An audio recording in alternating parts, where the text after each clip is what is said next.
एक संस्कार आज और बनाते हैं हम, जिसे जनेऊ बोलते हैं।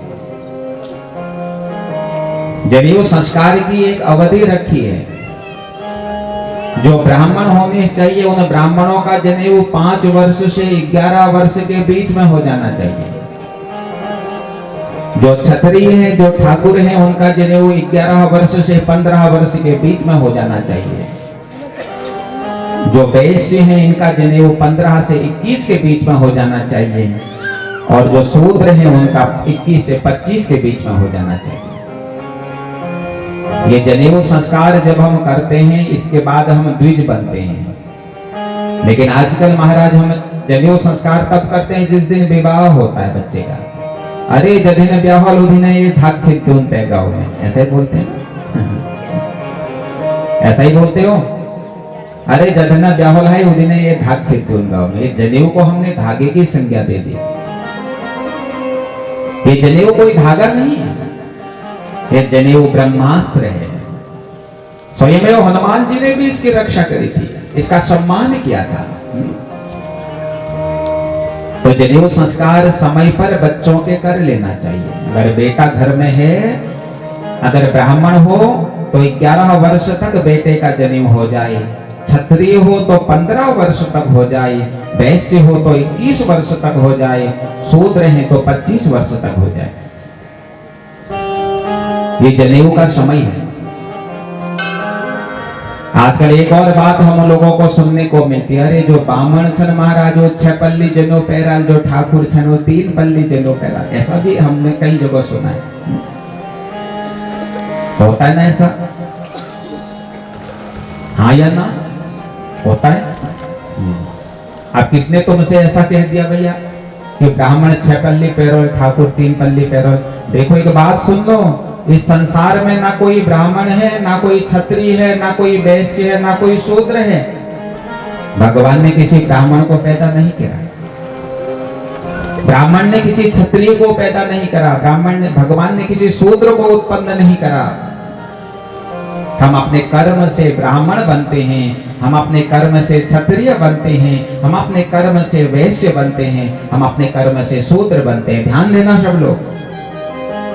4 प्रकार के ब्राह्मण होते हैं। ब्राह्मण क्षत्रिय, ब्राह्मण वैश्य और ब्राह्मण शूद्र। अब ब्राह्मण कौन है महाराज? जो ब्राह्मण वंश में जन्म लेने के बाद पांडित्य कर्म करके, पंडिताई करके अपने जीवन को चलाता है, वो कहलाता है ब्राह्मण। ब्राह्मण वंश में जन्म लेने के बाद अगर सेना में भर्ती हो गया, फौज में भर्ती हो गया, तो फिर अब क्षत्रिय ब्राह्मण बन गया। क्योंकि अस्त्र शस्त्र उठाने का काम ब्राह्मणों का नहीं है। अस्त्र शस्त्र उठाने का काम है क्षत्रियों का।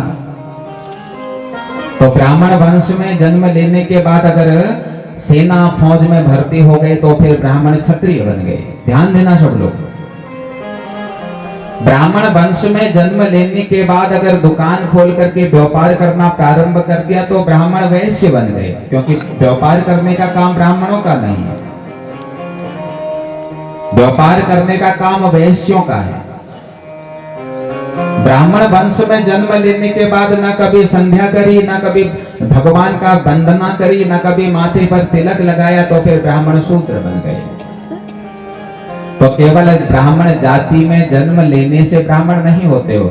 और उसी प्रकार से 4 प्रकार के क्षत्रिय कहलाते हैं। क्षत्रिय ब्राह्मण, क्षत्रिय वैश्य, क्षत्रिय शूद्र। क्षत्रिय वंश में जन्म लेने के बाद अगर भगवान के परम भक्त हो जाएं तो आप क्षत्रिय होते हुए भी ब्राह्मण तुल्य हो जाते हो। ये हमारा देवी भागवत कहता है। भगवान ने किसी ब्राह्मण को नहीं बनाया। लोग कहते महाराज गीता तो कहती है चातुर्वर्ण्य मया शिष्टो। चातुर्वर्ण्य मया शिष्टो में ब्राह्मण क्षत्रिय वैश्य शूद्र नहीं आते हैं। चातुर्वर्ण्य मया शिष्टो में अंडज, श्वेतज, उद्भिज, जरायुज। कोई पसीने से उत्पन्न होता है, कोई अंडे से उत्पन्न होता है, कोई शुक्र से उत्पन्न होता है, कोई दृष्टि से उत्पन्न होता है।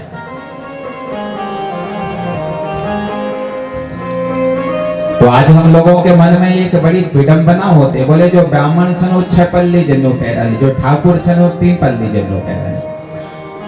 एक बात याद रखना, वेद कहता है जब तक तुम्हारा विवाह न हुआ हो, चाहे तुम ब्राह्मण हो चाहे तुम क्षत्रिय हो, तुमने त्रिसूत्री जनेऊ पहनना चाहिए। ठीक है, जब तक तुम्हारा विवाह न हुआ हो, चाहे आप ब्राह्मण हो चाहे आप क्षत्रिय हो, आपने त्रिसूत्रीय जनेऊ पहना है, क्योंकि आप तब तक ब्रह्मचारी हो। केवल भगवान ब्रह्मा, भगवान विष्णु और भगवान महेश तुम्हारे पास हैं। और जैसे ही तुम्हारा विवाह हो जाता है तो धुलियर्ग के समय में कन्या का पिता तुम्हारे को एक जनेऊ पहनाता है, वहां से तुम षड्सूत्रीय बन जाते हो। फिर महाकाली, महालक्ष्मी, महासरस्वती भी तुम्हारे साथ आ जाती है। अच्छा एक बात बताओ, कोई विवाहित मैया अगर हमारे बीच में आ जाए तो हम पहचान जाते हैं, पहचान जाते हैं ना कि ये विवाहित है। उसके गले का मंगलसूत्र देख करके पता लग जाता है विवाह हो गया। उसके माथे का सिंदूर देख करके पता लग जाता विवाह हो गया। उसके हाथों की चूड़ियां देख करके पता लग जाता विवाह हो गया। अब तुम्हारे बीच में कोई पुरुष आ जाए तो कैसे पता करोगे भैया विवाहित है या अविवाहित है? पुरुष के पास तो कोई पहचान ही नहीं होती है, होती। केवल जनेऊ से ही पहले पता लगता था कि ये विवाहित है या अविवाहित है। गले में त्रिसूत्रीय जनेऊ होता था तो गुरुदेव कहते थे ये अविवाहित है, और षड्सूत्रीय जनेऊ अगर गले में होता था तो निश्चित पता चल जाता था कि ये विवाहित है। चाहे ब्राह्मण हो चाहे क्षत्रिय हो महाराज, जब तक विवाह न हुआ हो तब तक त्रिसूत्रीय जनेऊ पहनो। विवाह के बाद षड्सूत्रीय जनेऊ पहनने का अधिकार हमारा शास्त्र देता है। तो समय समय पर संस्कारों की बड़ी आवश्यकता पड़ती है। सारे संस्कार किए गए महाराज, और सारे संस्कार करने के बाद अब व्यासदेव अपने बेटे सुखदेव से कहते हैं, सुखदेव अब तुम विवाह कर लो। और जैसे ही विवाह का नाम सुना तो सुखदेव बाबा कहने लगे, पिताजी मुझे विवाह नहीं करना है, मुझे ब्रह्मचारी रहना है, मैं सदा सर्वदा ब्रह्मचारी रहना चाहता हूं। तो पिताजी समझाने लगे, कहने लगे बेटा विवाह के बाद भी ब्रह्मचारी रहा जा सकता है। आप ब्रह्मचारी कहते किसको है महाराज? विवाह नहीं करने का नाम ब्रह्मचारी नहीं। ब्रह्मम आचर्यति जीवने इति ब्रह्मचर्य। जीवन में ब्रह्म का आचरण करना, जीवन में सत्य का आचरण करना ही ब्रह्मचर्य है। सत्यता को जीवन में धारण करो। और 4 जगहों से ब्रह्मचर्य का पालन किया जाता है। इन आंखों से ब्रह्मचर्य का पालन किया जाता है, इन कानों से ब्रह्मचर्य का पालन किया जाता है, इस मुख से ब्रह्मचर्य का पालन किया जाता है, और इन हाथों से ब्रह्मचर्य का पालन किया जाता है। आंखों से ब्रह्मचर्य का पालन कैसे करें? बोले आंखों से अच्छी चीजें देखें। कानों से ब्रह्मचर्य का पालन कैसे करें? बोले कानों से अच्छी चीजें सुने, सत्संग सुने। और मुख से ब्रह्मचर्य का पालन कैसे करें महाराज? बोले जहां पर बोलना हो वहां पर जरूर बोले, जहां पर बोलना हो वहां पर जरूर बोले। कई लोग ऐसे होते हैं जहां पर उन्हें बोलना होता है वहां पर नहीं बोलते, वहां से जाने के बाद बोलते हैं अरे महाराज उन्होंने तो ऐसा कहा, ऐसा नहीं होना चाहिए था। अरे जहां पर तुम्हें बोलना चाहिए वहां पर बोलो। पितामह भीष्म जब बाणों की सैया में शयन कर रहे थे तो भगवान से प्रश्न करते हैं, प्रभु मैंने जीवन में कभी कोई पाप नहीं किया, मैंने जीवन में कभी किसी का बुरा नहीं किया, लेकिन फिर भी मुझे ऐसा दारुण दुख क्यों हुआ? भगवान ने कहा देखो पितामह, आपकी बड़ी गलती है। बोले क्या गलती है? बोले आपको जब जब बोलना था तब तब आपने मौन धारण किया, यही कारण रहा, तो मैं यह दारुण दुख मिला। भरी सभा में जब द्रौपदी की साड़ी खींची जा रही थी तब तुम चुप रहे। पांडवों और कौरवों का जब बंटवारा हो रहा था तब तुम चुप रहे। तो भैया मुख का ब्रह्मचर्य है, जब जब हमको बोलना होता है तब तब हम नहीं बोलते हैं। अगर हम कहीं पर गलत देख रहे हैं और हमें पता है कि ये गलत हो रहा है तो हमने तुरंत उसको रोक देना चाहिए। तो ब्रह्मचर्य का वास्तविक अर्थ है जीवन में सत्य का आचरण करो, ये ब्रह्मचर्य है। इसलिए विवाह करने मात्र से ब्रह्मचर्य खंडित नहीं होता, जीवन में सत्य का आचरण करो। और हमारे धर्म शास्त्रों में 8 प्रकार के विवाहों का वर्णन आता है, जरा ध्यान पूर्वक सुनिएगा सब लोग। ये अष्ट विवाह बताई गई हैं। जो प्रथम विवाह है ये ब्रह्म विवाह है, जो दूसरा विवाह है ये देव विवाह है, जो तीसरा विवाह है ये गंधर्व विवाह, चौथा विवाह प्रजापति विवाह, पांचवा विवाह आर्ष विवाह, छठा विवाह किन्नर विवाह, सातवां राक्षस विवाह और आठवां पैशाच विवाह। ये 8 प्रकार के विवाह बताए गए हैं। सर्वप्रथम जानिए विवाह किसे कहते हैं। आजकल हमने विवाहों का स्वरूप भी बिगाड़ दिया। आजकल के समय में जो विवाह हो रहे हैं पता ही नहीं चलता ये ब्रह्म विवाह हो रहे हैं या राक्षस विवाह हो रहे हैं। विवाह कोई साधारण नहीं है महाराज, लक्ष्मी नारायण महायज्ञ ही विवाह कहलाता है। आजकल के विवाहों में ना हम योग देखते हैं, ना हम लोगों ने विवाहकालीन विवाह की एक परंपरा बना दी, लेकिन धर्म शास्त्र के आधार पर हमारे विवाहकालीन विवाह का कोई योग कोई मुहूर्त हमारे शास्त्रों में नहीं आता है। हमारे विवाहों में रात्रिकालीन विवाह की ही परंपरा है और रात में क्यों विवाह किया जाता है इस बारे में भी हम आपको बताएंगे। क्योंकि रात में सर्वाधिक नक्षत्र परिवर्तित होते हैं, रात में सर्वाधिक तिथियां परिवर्तित होती हैं। तो रात्रि परिवर्तन का समय है, रात्रि बदलाव का समय है, रात्रि शांति का प्रतीक है। आपने देखा होगा रात में सब चारों तरफ शांति हो जाती है, सब लोग सो जाते हैं। रात्रि शांति का प्रतीक है और जहां सब लोग सो जाते हैं उस समय भगवान की माया जागृत रहती है। हमारे देव जाग रहे होते हैं, बड़े बड़े ऋषि जाग रहे होते हैं, बड़े बड़े गंधर्व जाग रहे होते हैं, क्योंकि रात्रि जागृति का प्रतीक है, शांति का प्रतीक है, रात्रि बदलाव का प्रतीक है। और एक कन्या भी अपने जीवन का बदलाव करके एक नया जीवन प्रारंभ करने जाती है। जब तक कन्या का विवाह नहीं हुआ होता है तब तक वह कन्या पिता के गोत्र से जानी जाती है।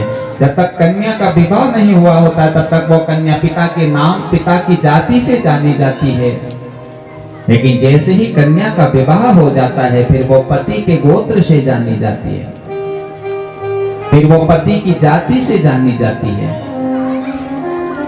जिस प्रकार रात में सारे नक्षत्र परिवर्तित होते हैं, सारी राशियां परिवर्तित होती हैं, ठीक उसी प्रकार से एक कन्या अपना सब कुछ परिवर्तन करके एक नया जीवन प्रारंभ करती है। इसलिए विवाह रात में होते हैं। पहले के समय में विवाहों में रात में ध्रुव तारा देखने की एक परंपरा थी। आलच हो, अब तो चौपट हो गया सब। पहले के समय में पंडित जी कहते थे ना, अरे देखो जरा ध्रुव तारा देख लियो, ध्रुव तारा देख लो ना। इस ध्रुव तारा को देख करके कन्या और वर संकल्प लेते थे, जिस प्रकार ये ध्रुव तारा उत्तर दिशा में विराजमान है उसी प्रकार हमारा वैवाहिक जीवन इसी प्रकार स्थिर रहेगा। अब आजकल पंडित जी के पास सूर्य देख लियो हैं, तो सूर्य खुद स्थिर नहीं है, अभी यहाँ दिखता है कभी वहां दिखता है। जब अस्थिर चीज को देख करके तुम अपने वैवाहिक जीवन का संकल्प लोगे तो कैसे जीवन सुखमय व्यतीत होगा। हमारे विवाह से पहले एक परंपरा होती है जिसे कहते हैं धूली अर्घ, कहते हैं ना। आजकल तो दिन में ही धूली अर्घ कर देते हैं महाराज। धूली अर्घ कहते किसको हैं? बोले गौ धूली बेला। जिस समय गौ माता जंगलों से घास चर करके वापस अपने घरों को आती थी, गौ माता के चरणों से जो धूली निकलती थी वही धूल भर के सर में गिरती थी, उसी को कहते हैं धूली अर्घ। और हमारे ज्योतिष शास्त्र में गौधूली बेला का एक समय भी आता है। बोले सूर्यास्त से 1 घंटा पहले वो धूली अर्घ यानी गौधूली काल प्रारंभ होता है, जिसे प्रदोष काल बोलते हैं। तो आजकल तो दिन में ही धूली अर्घ कर देते हैं महाराज, तो दिन में कौन सा धूली अर्घ होता है? तो अनेक परंपरा हमने अपने हाथ से बिगाड़ी।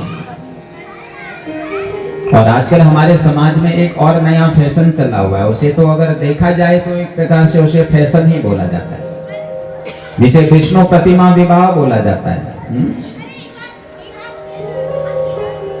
सब लोग कर देते हैं आजकल। लेकिन पहले जानिए ये विष्णु प्रतिमा विवाह क्या है, ये विष्णु प्रतिमा विवाह क्यों किया जाता है, और ये विष्णु प्रतिमा विवाह कब किया जाता है। सब लोग सुन लेना, क्यों किया जाता है विष्णु प्रतिमा विवाह? हाँ, क्यों किया जाता है? हमारी कन्या की कुंडली में जब 2 विवाह के योग होते हैं, या कन्या की कुंडली के सप्तम घर में कोई पाप ग्रह अगर विराजमान होते हैं, या 2 विवाह के योग होते हैं, सप्तम घर में अगर पाप ग्रह विराजमान होंगे तो विवाह के पश्चात जीवन में कष्ट आएगा। इसलिए पहला विवाह भगवान विष्णु जी के साथ कर दिया जाता है कि जीवन के सारे कष्ट कट गए। तो यानी जब 2 विवाह के योग हो या सप्तम घर में कोई पाप ग्रह विराजमान हो तो तब विष्णु प्रतिमा विवाह करना चाहिए। और कब करना चाहिए महाराज? जिस समय तुम्हारे घर में पंचांग कर्म हो रहा हो, गणेश पूजा, मातृका पूजा, कलश स्थापन, तो उसी समय कन्या का विवाह भगवान नारायण से कर देना चाहिए। और विष्णु प्रतिमा रूपी उस मंगल सूत्र को कंठ में धारण करके कन्या विवाह मंडप पर प्रवेश होती है। और जब वर अपने हाथ का मंगल सूत्र कन्या के गले में डाले तो कन्या को वह विष्णु प्रतिमा दान कर देनी चाहिए, गले में नहीं पहननी चाहिए। ये धर्म शास्त्र कहता है। यहाँ तो पूरा ब्राह्मणों का क्षेत्र है, हमारे कई विद्वान ब्राह्मण भी पधारे हैं। खुद लिखा हुआ है, इमाम विष्णु प्रतिमाम आचार्यम तुभ्यम संपददे। यह विष्णु प्रतिमा मैं आपको तुमको अर्पण करती हूं। ये विष्णु प्रतिमा कुछ लॉकेट नहीं है, कई लोग सोचते ये लॉकेट होगा। ये विष्णु प्रतिमा भगवान नारायण के द्वारा प्रदत्त मंगल सूत्र है। और एक गले में 2 मंगल सूत्र पहनने का अधिकार हमारा धर्म शास्त्र नहीं देता है। ये विष्णु प्रतिमा हमारा अरिष्ट काटती है। अब कई लोग सोचते होंगे महाराज आजकल सोने दो महंगा हो को फूल पड़ रखो को बामण जी को कैसे दान करो। तो उसकी भी एक परंपरा है, उसको उतार करके मंदिर में रख दो और विधिवत उसका पूजन करो। और देखो अगर गले में विष्णु प्रतिमा धारण करनी हो तो फिर सात्विक जीवन जीना प्रारंभ कर देना चाहिए। फिर तो ना लहसुन खाना चाहिए ना प्याज खाना चाहिए, तो सात्विक भोजन वहां से जीना प्रारंभ कर देना चाहिए। तो विष्णु प्रतिमा हमारे अरिष्टों को काटता है। आज हम कर तो सब कुछ रहे हैं लेकिन अनीतिवश कर रहे हैं, अज्ञानवश कर रहे हैं। इसमें मुख्य दोष आपका नहीं है, जो करा रहे हैं उनका है। क्योंकि मैंने पहले भी कहा था, कथा के पहले दिन कहा था कि पहले के समय में 2 प्रकार की गद्दियां हमारे शास्त्र में चली आई हैं, एक व्यास गद्दी और एक राजगद्दी। जब राजगद्दी में विकृति आती हैं तो व्यास गद्दी के माध्यम से उस विकृतियों को दूर करते थे। लेकिन आज हम व्यास गद्दी का जब चयन करते हैं तो हम अनभिज्ञ लोगों को व्यासपीठ पर विराजमान करवा देते हैं। व्यासपीठ की महिमा गरिमा जो लोग नहीं जानते हैं उन्हें व्यासपीठ पर विराजमान करा देते हैं महाराज। क्योंकि हमें मार्ग दिखाने वाला गुरु होता है। हमें मार्ग दिखाने वाला संत होता है और हमारा चयन अच्छा होना चाहिए ताकि वो हमें एक अच्छा मार्ग दिखा सके। हम करते सब कुछ हैं लेकिन हम विधि के विपरीत जाकर के करते हैं। तो यही विष्णु प्रतिमा का नियम है। विधिवत तरीके से वेद मंत्रों से, पौराणिक मंत्रों से ही अपने बच्चों का विवाह करो, क्योंकि जब तुम अपने बच्चों का विवाह करते हो तो भगवान के साथ साथ तुम्हारे पितृ भी इंतजार करते हैं, तुम्हारे पितृ भी प्रसन्न होते हैं। बोलो भक्तवत्सल भगवान की। तो सुखदेव बाबा से जब कहा बेटा तुम विवाह कर लो, तो सुखदेव बाबा ने कहा नहीं पिताजी, मुझे विवाह नहीं करना है, मुझे ब्रह्मचारी रहना है। पिताजी ने कहा विवाह के बाद भी ब्रह्मचारी रह सकते हो? बोले पिताजी एक बात बताओ, आज तक विवाह के बाद कोई ब्रह्मचारी रहा? बोले हाँ रहा। बोले कौन रहा? बोले जाओ मिथिला में, और मिथिला में ज्ञान मूर्ध नाम के जनक विराजमान हैं, उनसे ज्ञान लो। देखो ये जनक कोई नाम नहीं है, ध्यान पूर्वक सुनिएगा। ये जनक एक प्रकार की उपाधि है। मैंने परसों भी आपको बताया था, जनक एक उपाधि है महाराज। जिस प्रकार राष्ट्रपति, प्रधानमंत्री, मुख्यमंत्री ये उपाधियां हैं। ये प्रधानमंत्री किसी का नाम नहीं है, प्रधानमंत्री एक पद है। मुख्यमंत्री किसी का नाम नहीं है, मुख्यमंत्री एक पद है। उसी प्रकार से जनक किसी का नाम नहीं है, जनक एक पद है। सीता के जो पिताजी हैं इनका नाम शीरध्वज जनक था, और सुखदेव बाबा का अहंकार, सुखदेव बाबा का ज्ञान जिन्होंने जगाया, ये ज्ञान मूर्ध नाम के जनक हैं। भक्तवत्सल भगवान की। तो जाओ और जाकर के ज्ञान मूर्ध नाम के जनक से उपदेश लेकर के आओ, ज्ञान लेकर के आओ। सीधे कहां भेज दिया? जनक के पास। और जनक राजा को संदेश दे दिया महाराज हमारा बेटा आ रहा है, परीक्षा ले लेना इसकी। तो 7 दिन तक जनक ने दरवाजे पर खड़ा कर दिया महाराज, और 7वें दिन जब जाकर के देखा जैसा मुख पहले था वैसा ही मुख आज भी था, तो पहली परीक्षा पास हो गई। कहने का तात्पर्य है धैर्यवान है। आज हम सब के भीतर का धैर्य दूर हो गया। हम ना किसी की प्रतीक्षा कर सकते हैं, ना किसी को प्रतीक्षा करा सकते हैं। जीवन में जब धैर्य नहीं होगा तो भगवान जीवन में प्रवेश नहीं करेंगे। इसलिए धैर्यवान बनो महाराज, धैर्य रखो सब मिलेगा। सबरी ने धैर्य किया भगवान मिले, ध्रुव ने धैर्य किया भगवान मिले, प्रहलाद ने धैर्य किया भगवान मिले, मीरा ने धैर्य किया भगवान मिले। लेकिन कलिकाल के लोग ऐसे हैं, उनके भीतर का धैर्य ही दूर हो गया। इसलिए धैर्यवान बनो महाराज। तो 7 दिन दरवाजे पर खड़े रहे, लेकिन 7 दिन बाद जब देखा जैसा मुख पहले था वैसा ही मुख आज भी है।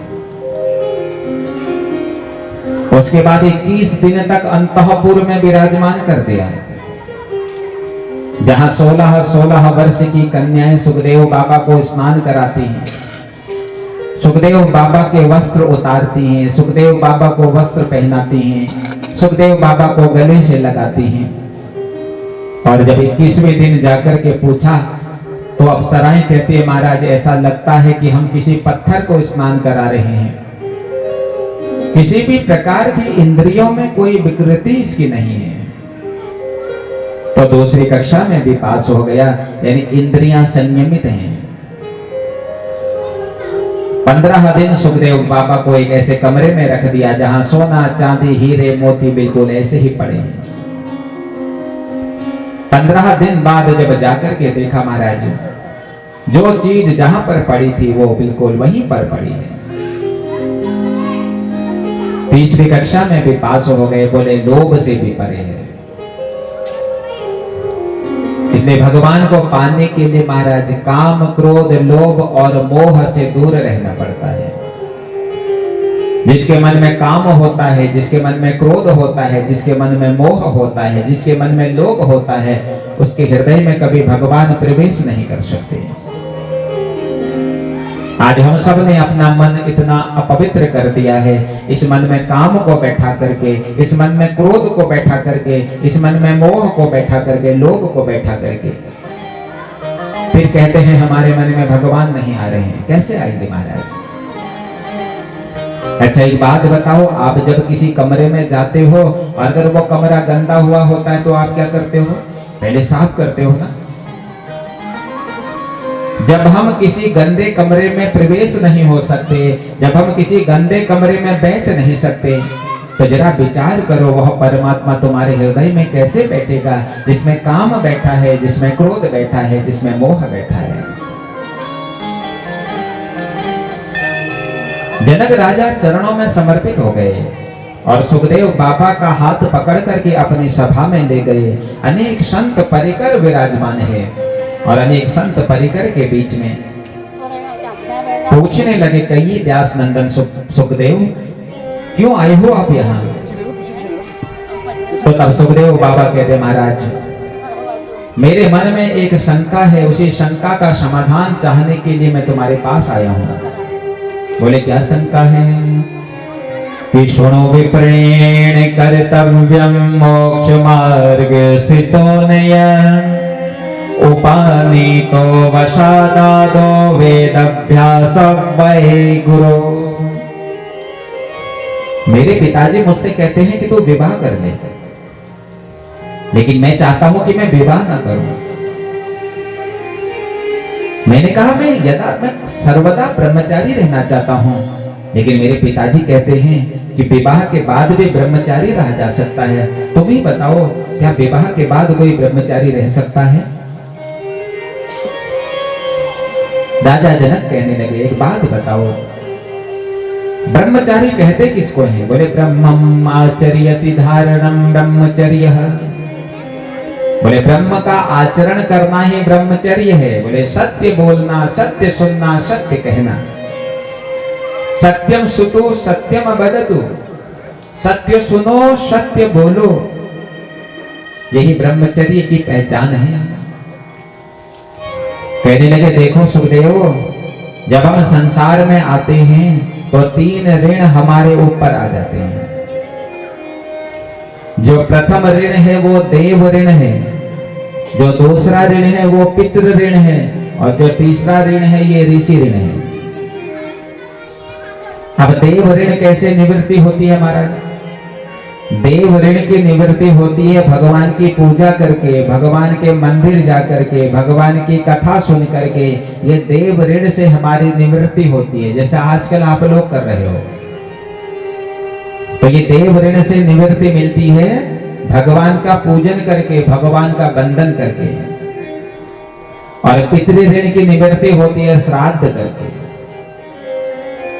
पितृ ऋण श्राद्ध से निवृत्त होता है। एक पुत्र का परम कर्तव्य है कि वह अजीवित माता पिता का श्राद्ध समय समय पर करे। वर्ष में 2 श्राद्ध जरूर करने चाहिए। जिनके माता पिता नहीं हैं उन्होंने वर्ष में 2 श्राद्ध जरूर करने चाहिए। एक तिथि का श्राद्ध और एक आश्विन के महीने के श्राद्ध। तिथि का श्राद्ध कब किया जाता है? बोले जिस दिन माता पिता का शरीर शांत हुआ हो वह तिथि में ही तिथि का श्राद्ध करना चाहिए। और पार्वण श्राद्ध जो हमारे आश्विन के महीने में आता है, उसमें भी अगर तिथि में हो सके तो बहुत अच्छी बात है। अगर तिथि में ना हो सके तो पिता का श्राद्ध अष्टमी को और माता का श्राद्ध नवमी को करने की परंपरा शास्त्र देता है। तो पितृ ऋण की निवृत्ति होती है श्राद्ध करने से, और ऋषि ऋण की निवृत्ति होती है तर्पण करने से। ये 3 प्रकार के ऋण हैं। एक पुत्र तब पुत्र कहलाता है जब वो अपने पिता के निमित्त श्राद्ध करे, अपने माता के निमित्त श्राद्ध करे, क्योंकि पुंग नामक नरकम तार्यते इति पुत्रः। जो पुंग नाम के नरक से अपने माता पिता का उद्धार करे, तारण करे, वो पुत्र कहलाता है। आजकल हमारे समाज में एक बड़ी परंपरा चली आई है गया श्राद्ध की। बोले जाओ गया में कर आओ श्राद्ध महाराज, ये बार फिर श्राद्ध नहीं कर, ऐसा भी बोलते हैं। एक बात बताऊं आपको, गया में श्राद्ध उसको करना चाहिए जिसके वंश में कोई न हो वंश चलाने वाला, उसे गया श्राद्ध करना चाहिए। अब मान लो कोई एक व्यक्ति है, उसका जन्म देने वाले इतना तो बोल रे, चाहिए हो भाव से दोनों हाथों को उठाते हो, तालियों की सेवा करते हो।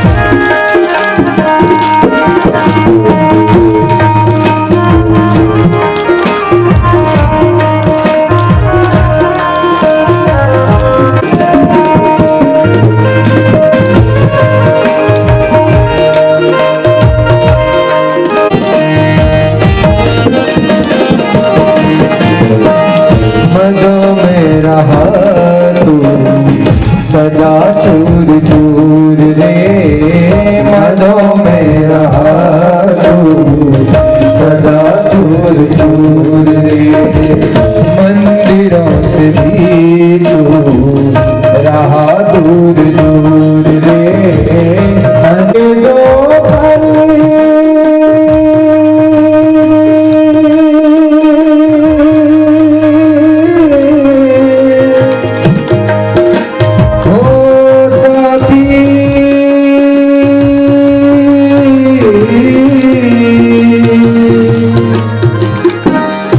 दो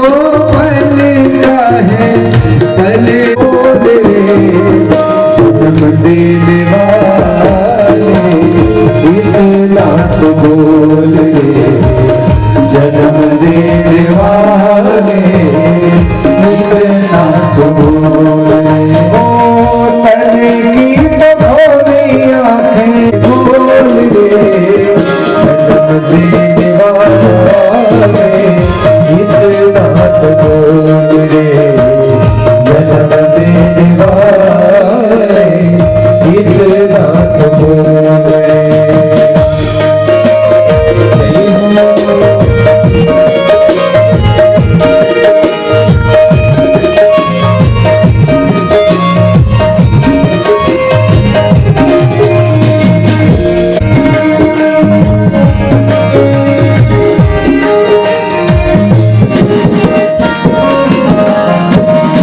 बचपन को खोया तुझे यौवन गवाया, बचपन को खोया तुमने यौवन गवाया, बचपन को खोया तुमने यौवन गवाया,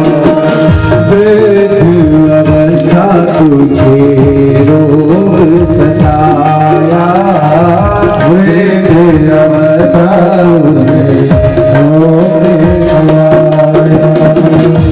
अंतिम सांसें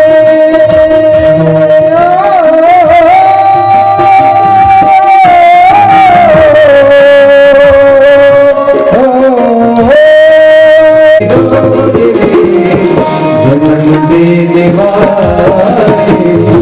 इतना तो बोल रे, जन्म देने वाले इतना तो बोल रे, इतना तो बोल रे, जन्म देने वाले इतना तो बोल रे।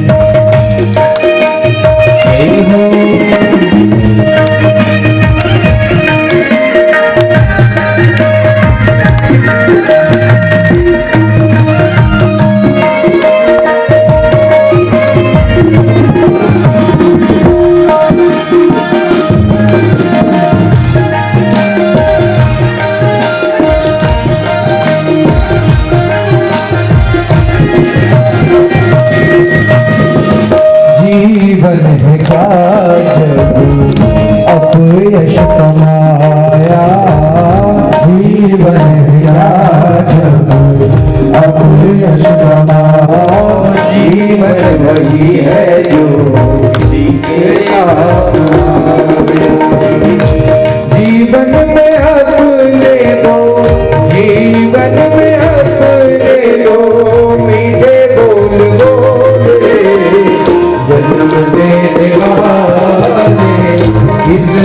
तो बोले, जन्म देने वाले तो बोली आंखें मन की भी बोले, जन्म देने वाले इतना तो बोले, जन्म देने वाले इतना तो बोले, इतना तो बोले, इतना तो बोले। राजा हुए हैं जिनका नाम